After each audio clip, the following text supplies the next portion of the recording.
Good Monday morning. Good chilly morning. That's right. Welcome to NWSB. Let's try that. Extol Unfiltered, caffeinated by NWSB. Actually, some of the crew from NWSB will be in the house a little bit later today. That includes Pat Daly and Sid Whitlock. We appreciate them. Cold enough walking inside the doors this morning. Yeah, a little more than chilly. Our coldest morning so far this season, down to the single digits. I saw a report from one of our viewers, Dennis Gregory up in Bedford, of I think he said like -3 up there in his backyard. So yeah, we got a cold weather advisory, which is pretty rare. We've got school out for many districts today, not only because of some slick roads still, but also just the cold weather. I barely got out of my neighborhood. That's what I was going to say. So you're in Borden. So I mean, are you hilly? Hilly, and maybe the plows came in when it was too late. Like it's just kind of a sheet of ice with a little patch of some pavement here and there. So I was like spinning to basically get up and out of the neighborhood. So my daughters want to go out and run some errands today and shop around, and I'm like, we need to wait and see how these roads are until a little bit later. So yeah, some of the neighborhood roads still slick out there, but we're going to try for freezing this afternoon. We got to get up there. I was going to the teens yesterday, so we're going the right direction this week. Let's talk about that just for a minute here. And again, as we always love, wherever you are, give us a little weather report. Give us a little hello where you're watching from. I'm going to show outside. We're on the corner of Market and Vincennes in what's called Uptown New Albany. And I mean, Ben, it looks beautiful out there. Looks, yeah, deceiving because of the frigid temperatures. Arctic high pressure over the top of us, giving us sunshine, but also, again, some of the coldest weather that we've had in quite some time. And so temperatures are running about 15 degrees below normal for today. We'll see temperatures near freezing this afternoon, 22 tonight. Very cold, but it's certainly warmer than what we had this morning. And then getting closer to normal, 43 for tomorrow for our Tuesday, and then back to around 50 Wednesday. Looks mainly dry through Wednesday. Now, Thursday's our day with some gusty rain showers, high of 55. I don't think we'll have severe weather with that, but maybe like a 3/4 inch rainfall out of that. And then on the backside of that, just a quick cold shot, but not as cold as it's been. So we might sneak in a couple flurries Thursday night, briefly chillier in the 30s, but then we warm back up this weekend. I think it stays pretty warm for this time of the year for the rest of this year. Might be posting about some 60s for Christmas Day. So we've got a weather pattern shift. And in fact, we've had over 10 inches of snow in December already. That is the 4th snowiest December on record. Records have been kept back in it since the 1870s. So we're living through one of the snowiest Decembers ever.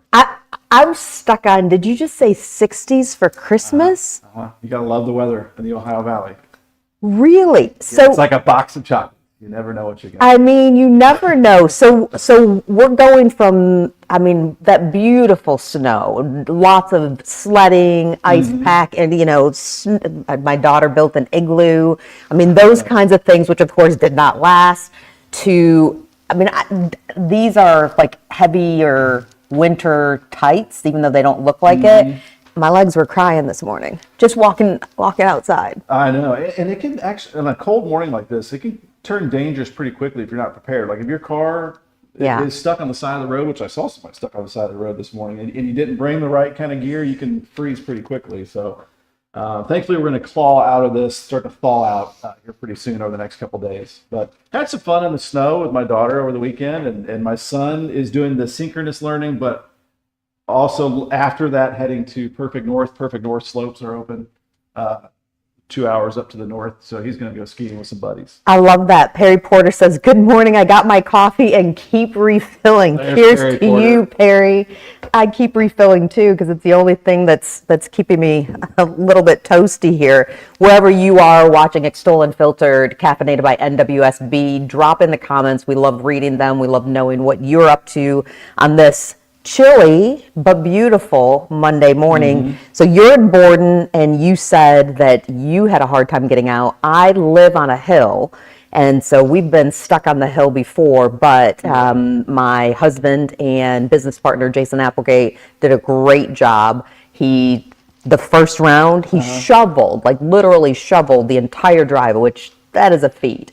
But then this next round, he did it at the right time in the salt. And so this morning, because sometimes you go over and it's kind of like, just hold your breath, hold your breath. Oh, I know. We're not going to hit we're not going to hit it. it was probably less than 50-50 chance I made it up that hill today. I got really lucky. Because if So- you don't and you're up here, You slide all the way back down, and then there's ravines on either side. So So when you go home roll the today, dice. what are you expecting? I'm hoping that this sunshine, and there's salt on the roads, but when you get below 15 degrees or so, the salt won't work. So I'm hoping we get the sun, we get, up to in the 20s. We'll start to see a little bit of melting going on because I'd like to get home. Absolutely. You've got doggies to let out. Clara Matthews says, good morning, Angie and Ben. Good morning. Good morning to you, for sure. Now, Ben, you had said that you spent some time, one of our favorite people here at Extol. Look at that smiling face right there. Former Extol intern Hannah Peine. So I didn't force her. She was actually a good sport. But I was like, if it's snowing, we're going to get outside. We're going to have at least a little playtime out there. So we made a big old frosty without that. A lot of comments wanted him to have a hat. I forgot the hat. But he's enjoying that weather. Yeah. Arms up. He looks like he's dancing. With brown spots. Hopefully that's not dog. There's some mud. Let's just say that. There's Probably some mud. mud. There is some mud. And once again, let's just throw that forecast up there. I mean, we're talking rain and 55. Rain and 50s Thursday. What would 50s feel like after a frigid day like today? So, it's going to be a warmer pattern overall. There's that one little brief shot Friday of some chillier weather. Then again, we may have some 60s on the way Christmas Eve, Christmas Day. So stay tuned. So are you saying it's the chances of it being a snowy Christmas? Close to zero. Yeah. That hurts my heart. Mm-hmm. That hurts my heart. But also it hurt walking outside today. So I don't think I'm going to complain. On any given year, it's a 10% chance of a white Christmas. So it's always a low chance. Really? That's a But I was looking at 10% the models, chance. and again, I'll post this later today. Okay. We'll talk about it on Ben at 10, coming up at 10 o'clock. But the Euro and the GFS weather model, two popular long-range weather models, both calling for 60s, even close to low 70s. And you said potentially throughout the end of this year, even though, so we just got a taste of winter and back to. That's been a long cold spell. It has been a long cold spell. Well, we are very lucky to be joined this morning by two guests here, and so excited that we have them, that's for sure. Well, I will just show you right now. We have Community Foundation of Southern Indiana President and CEO, Nwsb, as well as Indiana University Southeast Director of Applied Research and Education Center, Dr. Melissa Fry. Thank you both for braving the cold. Any snowman building? No. I stayed inside as much as possible. Yep. Not going to lie.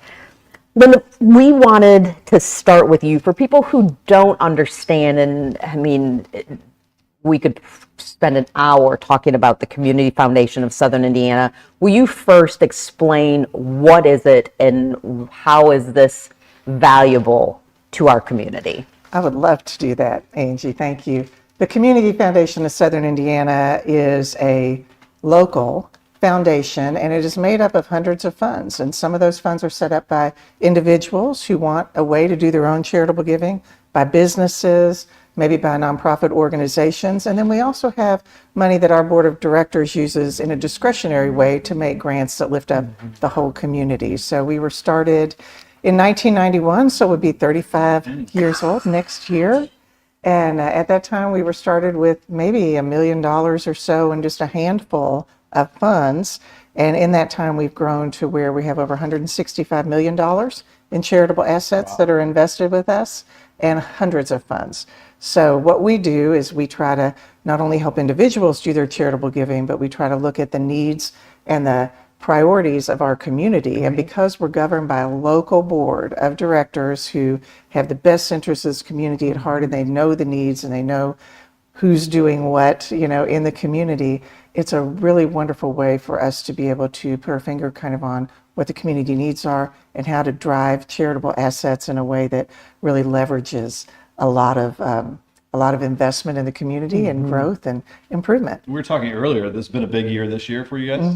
Yeah, it's been a big year.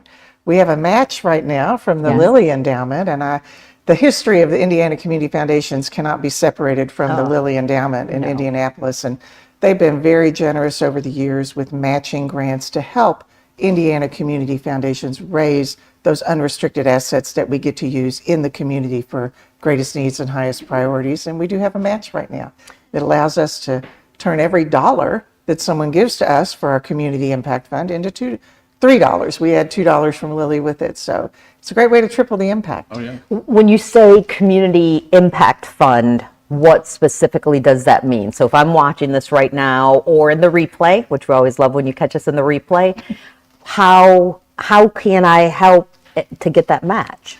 Right. Well, the Community Impact Fund is a permanent fund. So it is designed to provide a permanent charitable resource for our community to be used over generations. Right. And every dollar into that right now is matched with $2 from Lilly. And we give away out of that fund right now close to between $400,000 and $500,000 a year in grants, very strategically focused. And with this match from Lilly, should we meet the whole thing, we'll be able to add $200,000 to that total. And that is every single year from now on. For Wow. our community. That's massive. Yeah. When it comes to, and we're going to bring Dr. Fry into this in just a moment, because the research that you do is so integral to our community and people need to know. But in terms of what you're seeing this year, I mean, we've watched communities rally together in so many ways to make sure neighbors have food and, trying to figure out where should I donate and how do I donate. What are you hearing from nonprofits? What we're hearing right now is there's just a lot of uncertainty about the future, and things could be fine, things could be bad, and no one really knows at this moment how that's going to be. But what we have seen played out is a greater need at our food pantries than they've seen in recent years. Our unrestricted fund, this Community Impact Fund, was able to give away some grants. Earlier this month, we gave away $33,000. That was with a lead gift from one of our board members, some funds out of the Community Impact Fund, and some generous donors that added to that. And we supported 6 different food pantries across Clark and Floyd counties with that funding to help them fill the need that they've got.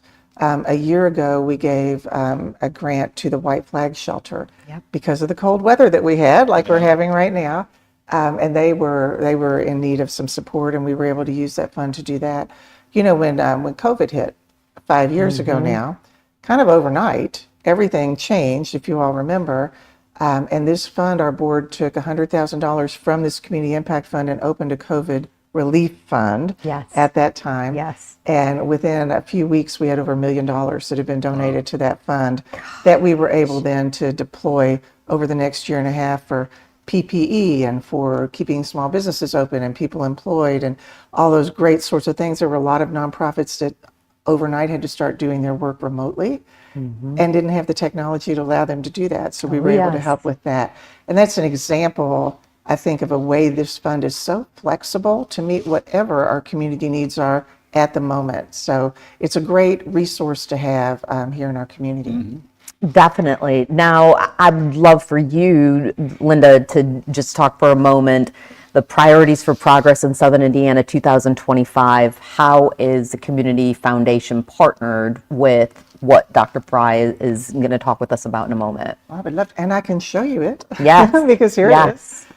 We started actually in 2015. We engaged Dr. Fry and her team at IUS to create what we believed was the very first comprehensive needs assessment for our 2 counties, which really covered, every topic. So everything from arts and culture to the environment to education to health and welfare, economic development. And Dr. Fry and her team were able to use public data and then interviews and focus groups and surveys to pull together not only what our community believed were the greatest needs of our community, which are things that are important to our community members, but where we could improve how we're addressing those.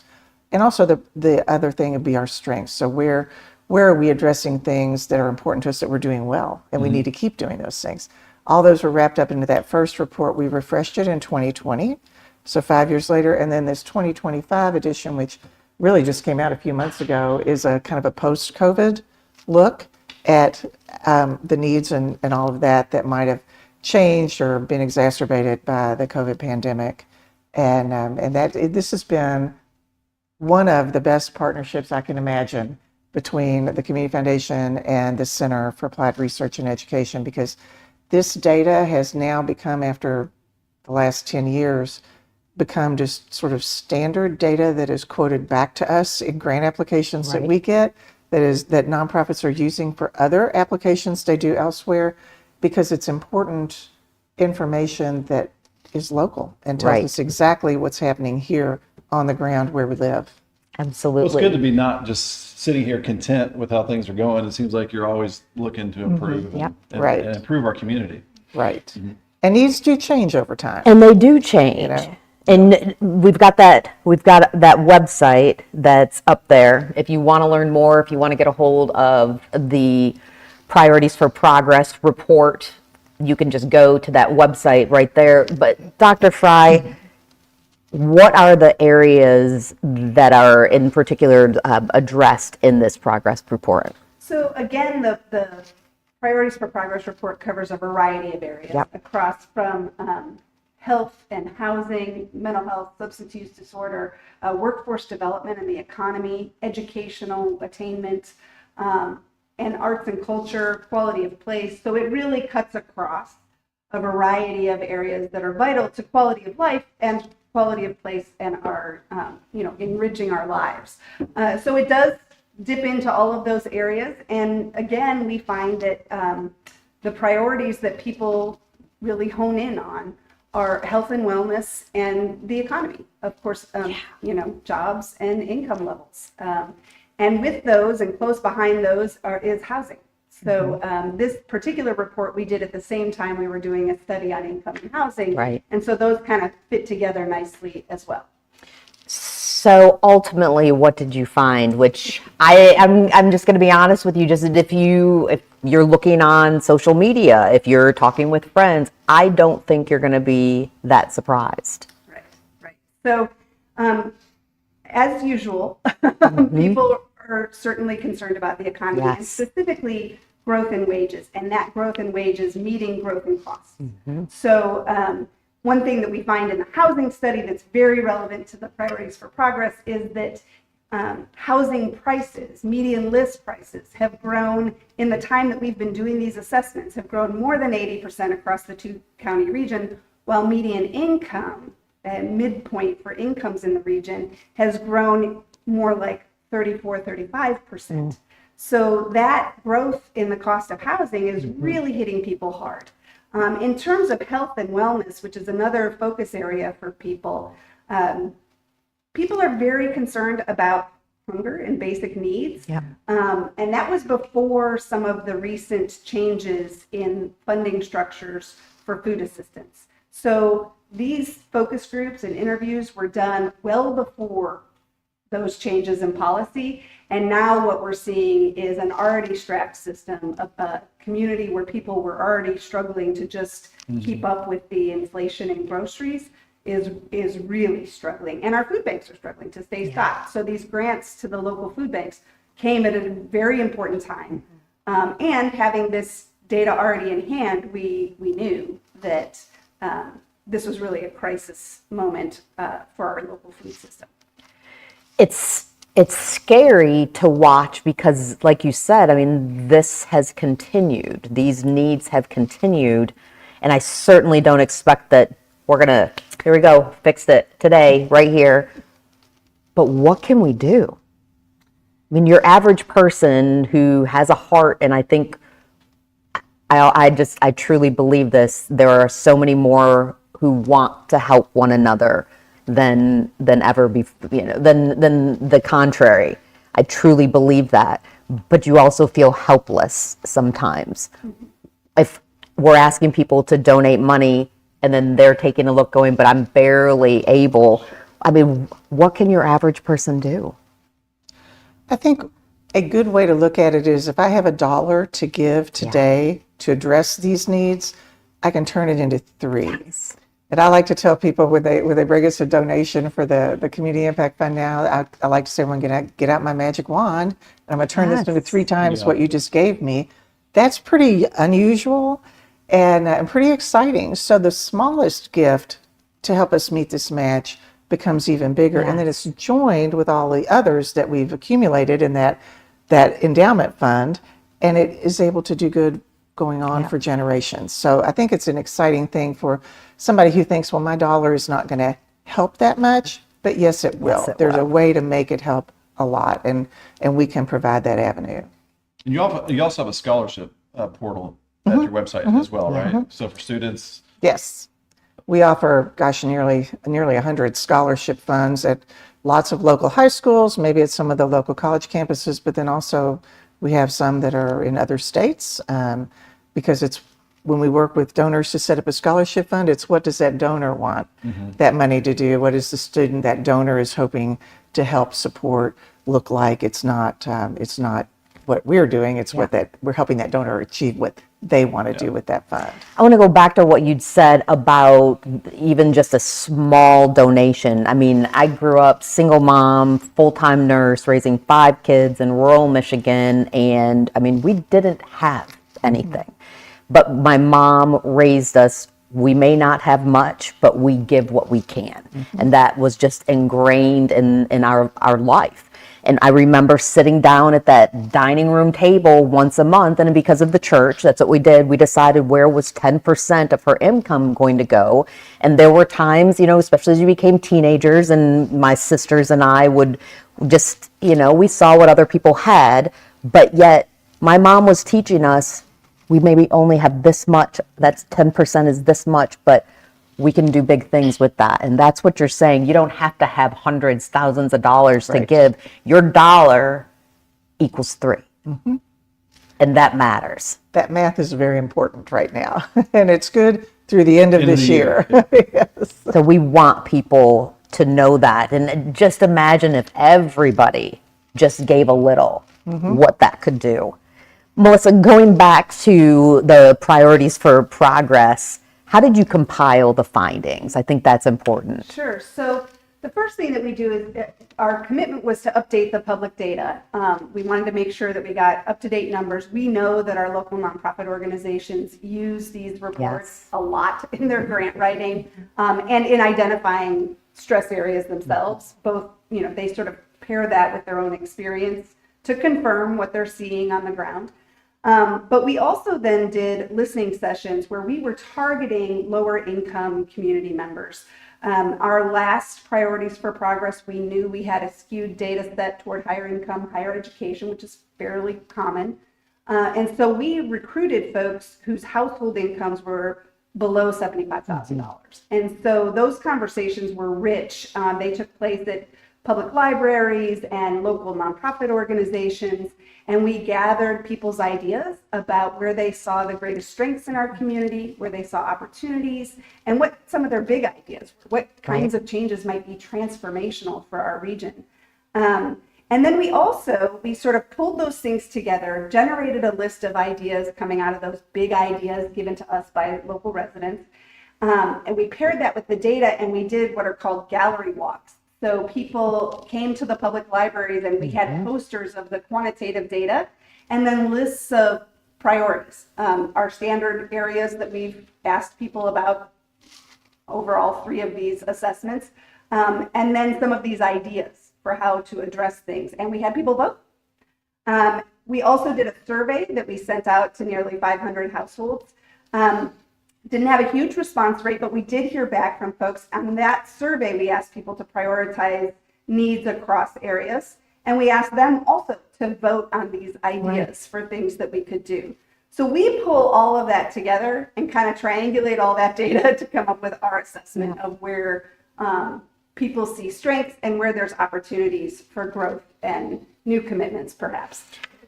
We talk about priorities for progress. What about strengths? What are some things that, everybody loves hopeful news. What are some things we're doing right in our communities? So people love living here. People feel Yeah. committed to the region. They love the community. They feel like we have a strong faith community, that we have, good nonprofit organizations serving the community. They feel a sense of tie to the region's history and culture. So that's all great. People feel pretty good about the schools too. We hear a lot of good conversation about experiences with the schools. So people do have a sense of strength. They note some of the recent growth in investments in our parks and the Ohio River, the Greenway. People love the Greenway. And so we've heard lots of good things about parks, the tree walks in our communities. People really like the new tree plantings over the last 10 years that have really invested in increasing the trees in our communities. So people are excited about a lot of the positive changes that have occurred over the last decade or so. But when it comes down to it, we need affordable housing. We need to look at the wages. Yeah. They're not rising with the increase in costs. And what else? So people also note health, mental health. Yes. These issues certainly remain a concern. We have a provider shortage in our area. And so that's a real challenge for our communities. Yeah. So access to healthcare. We have seen improvements in some of our health behaviors over the last several years, but we have also seen, we've seen declines in smoking, for example, right? And declines in sedentary lifestyle, but we've still seen increases in obesity. And so these are concerns. We've seen some improvements in our deaths from substance use disorder, our overdose deaths, and other issues related to substance use disorder. So we have a strong recovery community, but we still have a long way to go. We are still exceeding sort of state averages for indicators of these issues. Is there anything else that you want to make sure people know? I would say there's two other areas where people note need for improvement. One is transportation, and we're seeing, further cuts to the public transportation service to Southern Indiana. And one of the big ideas is really investing more in on-demand transportation for our more rural communities in particular, but also really our whole region because we have so little public transportation service.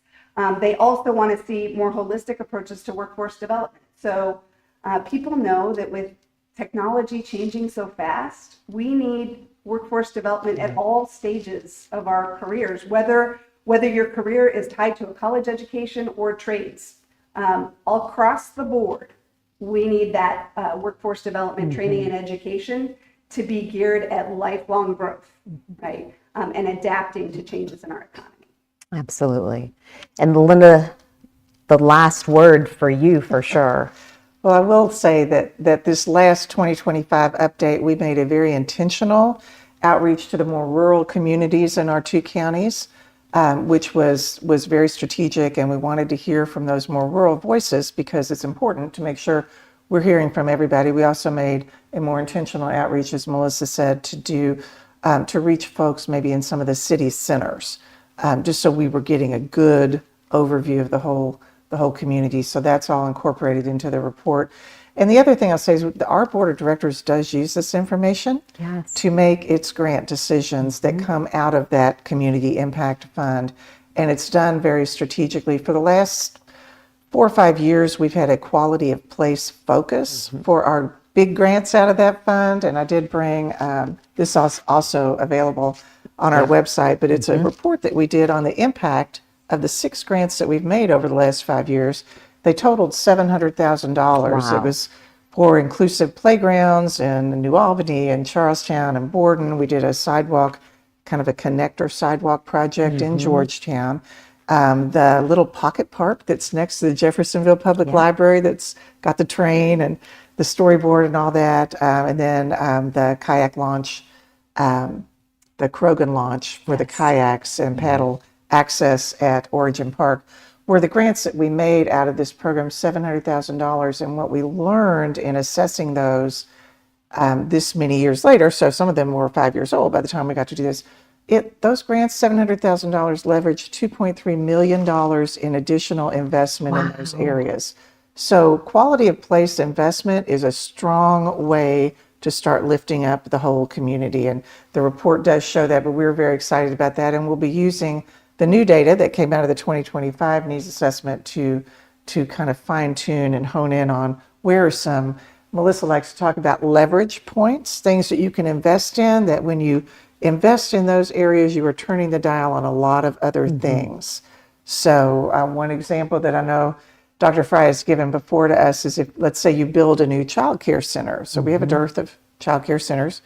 If you build a new one and now you've got spots for an additional 40 or 50 children to get that high quality early care and education, but that's not all you've done. You've possibly given that mom an opportunity to go back into the workforce. And if she's back into the workforce and earning a living and a paycheck, it's possible that they can now afford a car and not have to use public transportation, or they can become homeowners for the first time. And there's a lot of wonderful things that happen by just addressing the leverage point that then makes a lot of other really good things start to happen in the community. So that's what we'll be looking at with this. It's all exciting, and it is also an invitation to get involved to our community. We appreciate you taking the time. If you want to learn more information, visit cfsouthernindiana.com. All of these different reports, resources, and way to donate, it's right there. That was a lot of information. It's a lot of great information, and that's one of the things that I love about the Community Foundation. You can keep digging and then go, oh, you do that, oh, and you do that, and you do that. So It's super intentional. absolutely. Yeah. Dr. Fry, Linda, thank you so much for taking the time. Ben and I will be right back. I'm Angie Fenton, and this is meteorologist Ben Peine. Start your week with Extol Unfiltered, caffeinated by Nwsb. Every Monday at 9 a.m. on Extol Media Socials and My Socials. And my socials, too. Join the conversation.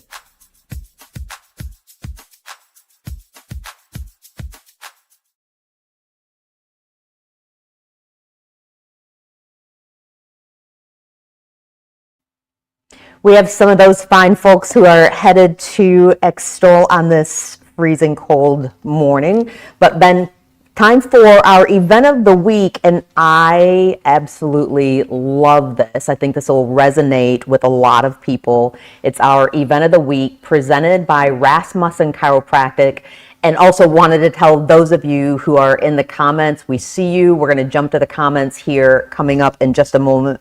But our event of the week presented by Rasmussen Chiropractic for, I think, the first, maybe second time is actually on video. So check it out. Hi, I'm Pastor Chris Nykirk here at Trinity Church, and believe it or not, for those of us that are relatively happy people, it's hard for us to understand that there are people who really struggle around the holidays. They struggle with loss, they struggle with grief, they struggle with depression, anxiety, all those things that they just keep built up inside. And so on December the 21st, the longest night of the year, we're going to have a Blue Christmas service. It's just a time to be together and admit that we're not all happy people all of the time, and we're struggling to deal with loss or grief or anything of those sort of things. It'll be a time just for us to sit in the presence of God and let the Holy Spirit minister to our souls. If that describes you, I hope you'll come on December the 21st at 6 p.m. to our Blue Christmas service here at Trinity.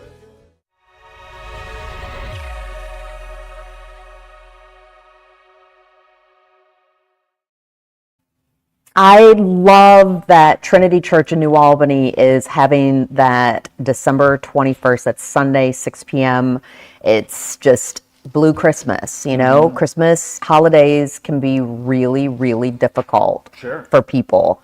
And that is absolutely our event of the week, and a beautiful way for people to come together. And As we just talked about, it's community. It can get tougher these days for some folks. So Yes, absolutely. All right, we're going to pull up some of these comments, and if you haven't weighed in yet, tell us where you are, tell us what it's like. I said my legs were crying this morning, even though these are actually like really winter tights, and they were worthless this morning. But here we go.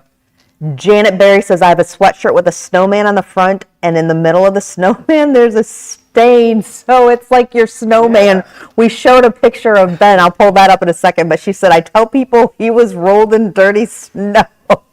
My brother-in-law said, did a dog whiz on him? Janet, It kind of looks like my snowman. thank you for the morning laugh. So there's the snowman with his brown that we're gonna. Friday we made that? It's Hannah, so I am gonna go ahead and assume that that is mud. I think it's mud. That's mud. I'm going to say it's mud. We're gonna. I mean, I have 3 dogs. It could be something else, but Or did you name your snowman? I think it was mud. Actually, I'm 100% sure that. Nah, I just called him Frosty. We brought Frosty to life. All right, bringing Frosty to life is definitely a good. Played with the dogs out there a little bit. Had a good time. Oh, Hurt my back a little bit. Miss Tammy Morton, can you read that one? Good morning, Ben Peine or Piney from Tammy and Vicky. Thanks for tuning in. Oh, I love when they always say hello to you. Erica Risotto, good morning from Charlestown. I know she's from the Charlestown area. Best last name. I just love Erica's last name. You know what my car calls you? You know the car, like when it says things out loud, like your contacts. You, for some reason, have, once I changed it from Pine to Piney, you are now Ben Pen. Ben Pen. That's not even phonetically correct. At least it's not Peine or whatever. I mean, it could be a lot of things. Kathy's given us a thumbs up or thumbs up back to you, Kathy, that's for sure. Kenny, oh, we love Kenny. Kenny. I won't share Kenny's news, but Kenny is an amazing, amazing man who has done something that'll make me all teary. I won't do that, but absolutely fantastic. Good morning, Randy Bullitt. We saw your comment on there. Vicky Berger. Hi, Ben and Morning, Angie. Vicky up there near Salem, Indiana. All right, Lillian Lasley is where? You remember? Litchfield, Kentucky. She says, good morning, everyone. Stay warm. It's cold, burr. A lot of R's. Usually it's a B-triple-R burr. So tell me, That's a lot of R's. Vicky's saying that she potentially can hardly hear Ben. Is Ben okay? I'm talking to our director. You can't see. Ben, go ahead and. Hello. What'd you have for breakfast, Ben? What do I have? My standard banana and yogurt. Is that your standard? That's my standard. That's my go-to. That's your go-to. Yeah. Banana and yogurt.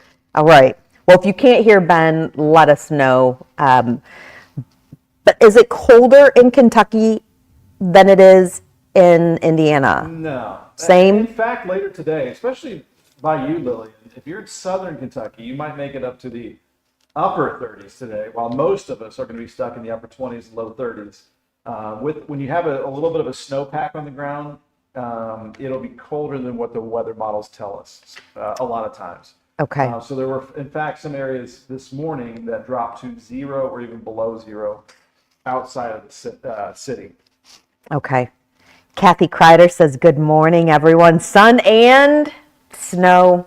We got that. Got it. We got that. And Vicky, let us know if you can hear Ben okay. Wherever you are, we always love when you weigh in with your comments. Tell us what you're doing this morning. Tell us where you are. Tell us How have you been doing in the cold weather? absolutely, or any of the topics that we touched on today, where we talked about the housing shortage and talked about how you can make an impact on the community. Love having Linda Speed from the Community Foundation and Dr. Melissa Fry from Indiana University Southeast talking about all that. And it's kind of like, it reminds me of the WHAS Crusade for Children, where they say every penny counts. Yes. Even if you think you don't have a lot to give, even just a little bit sounds like it can make an impact. It can definitely make an impact. Well, one of the things before we go, one of the things that we always love to end the show with is Extol, which Extol Unfiltered is produced by the Extol team, Extol Unfiltered, caffeinated by NWSB, and Extol's longtime creative director, artist Adam Kleinert, who's out of Henryville, always creates some sort of art, which I didn't watch this one again. I like the surprise. So here's Art with Adam.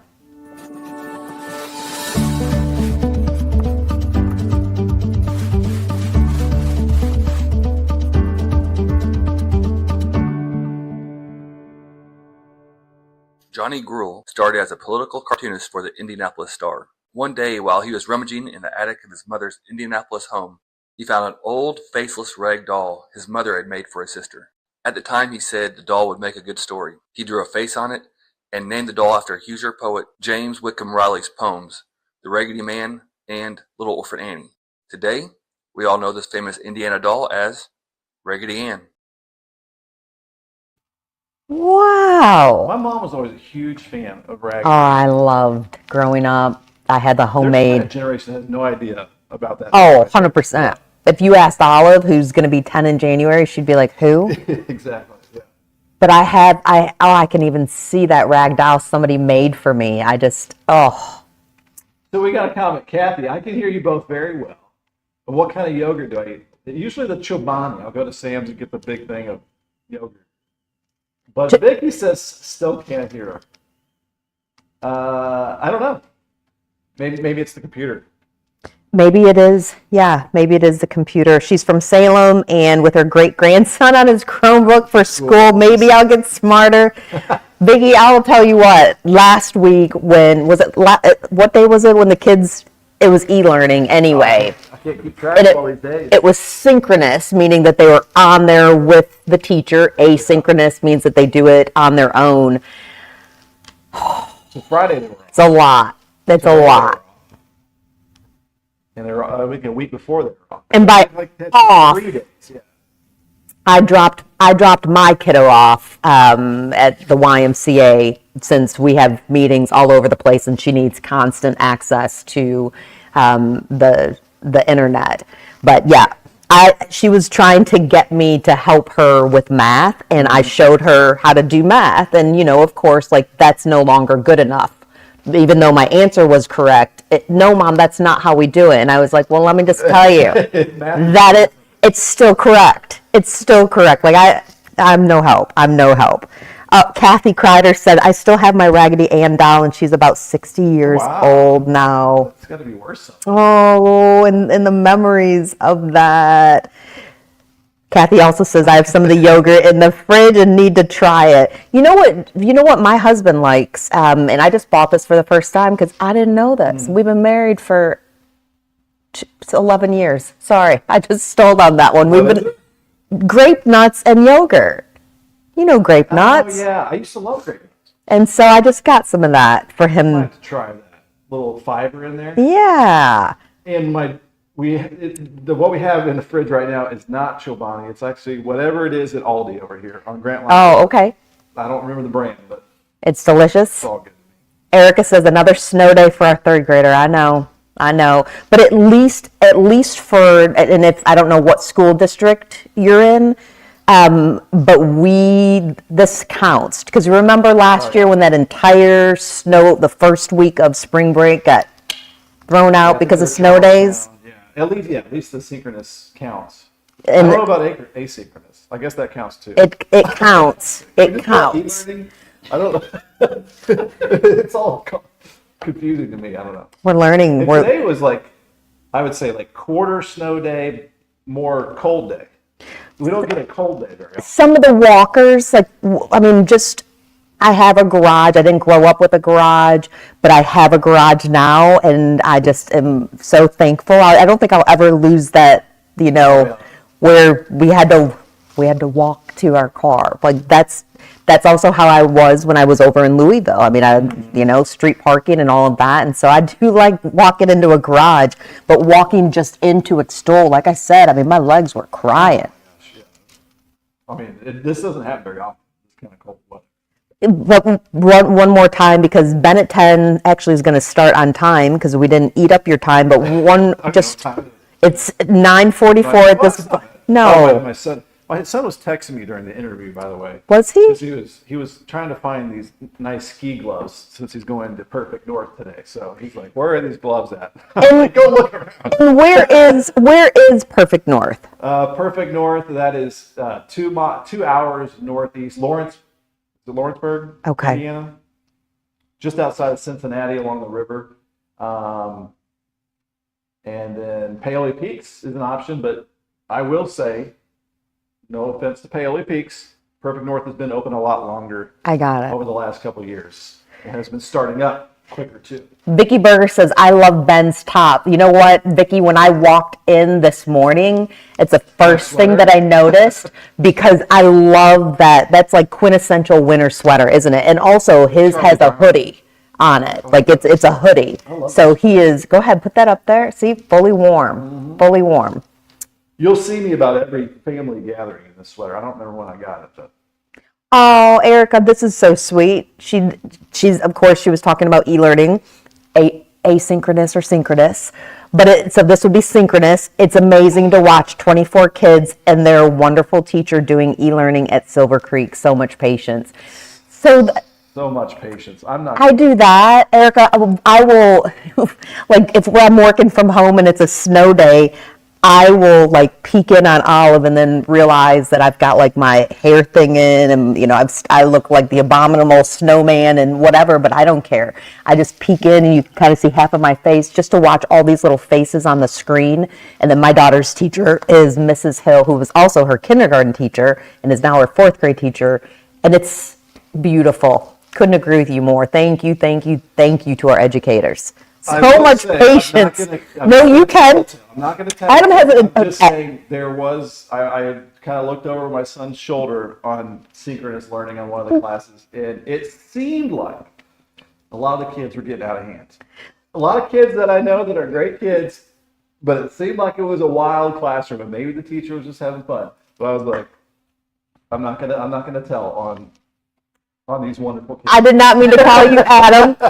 Ben, I was going to say Ben has a That's different as story. unfiltered as I'm gonna get. But Ben, what were they doing? You said they were. Just making noise, but It was their regular teacher yes, and the teacher has the option if they wanted to. mute everybody. That or go to the principal and be like, these kids need that. Ben with the smackdown. All right, one more. Christian Walker, your buddy, says, good morning, meteorologist Ben Peine. 10 degrees, 17 days. Till New Year's. Ooh. Are you ready for 26? Yeah, I'm excited for 26, actually. Obviously, it's been a big change year for me, so I'm looking forward to what's ahead here. Vicky Berger is, yes, Erica, that's what we're doing with the kids in class. I love that. Absolutely. You know, for 2026, do you make New Year's resolutions? Not really. I don't think they've ever stuck.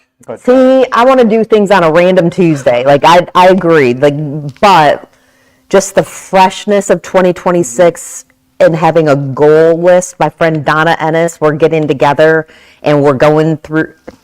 Some of you may think this is hokey. I do not. Like vision boards, and I mean it. Like, here are the things that I'm going to do this year. I would like to see all that positivity, but to be unfiltered, ever since I remember right before 2020, I was like, this is going to be the year, because every holiday was like on a Friday or Saturday. I was like, this is going to be a blast, and then 2020 happened, and they're like, well, the next year is going to be great. You know, you got the vaccine, everybody's opening things up. There seems like the year's been getting a little crappier and crappier over the last 5 years, but I'm hopeful. And I'm going to spin this a little bit differently. 2020. How are you feeling? 2020 was a year of hardships in a lot of ways, but I also think if you were lucky, it made you assess your life and what you want in it, and who you want in it, and how you want to live it. And it also, I mean, for me, it pushed me to assess. I mean, one, I do not ever in a million years want to live in a situation where my husband, my daughter, and I are captive, and we've all got 500 million things going on. But we spent more time together. We did more things together. And also, it's part of, it's a huge part of why I left conventional TV and dove fully into Extol. And so, on one hand, it was abysmal. Don't get me wrong. It was There's a abysmal. lot of good out there that we can look at. But I'm like, every time I think this It's gotten next year is going tougher. to be the It's gotten banger year. tougher. Yeah, It's yeah. not quite the banger year. We want a banger of a year, but also we want a banger of a week. And if you're just jumping on with us, we're getting ready to get off so Ben can get ready for Ben at 10. But take a look at this. Ben, 50s. I mean, we're starting to thaw things out. It's getting better here, especially if you're tired of the cold weather.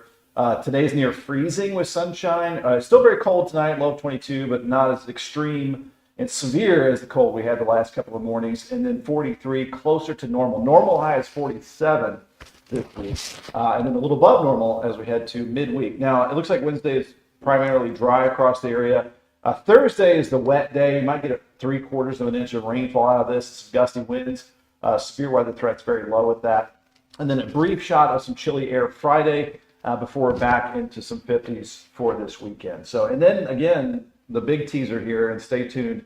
We might be talking spring-like 60s for Christmas Day. Okay. That's all I can say. Okay. Gotta go with the flow around here. All I can see, because we have 4 dogs and 3 of them are Yahoos, all I can see is just mud. We already have that it's problem. coming in. Today it was a little like slip sliding because it was so. I want to bring up just one last. Okay, Gina. Good morning, Gina. Love Gina. Please stay warm and safe today. It's cold, but I want to bring up this one, and then we will truly jump off. Christian asks, "Are you guys ready for New Year's, for Christmas?"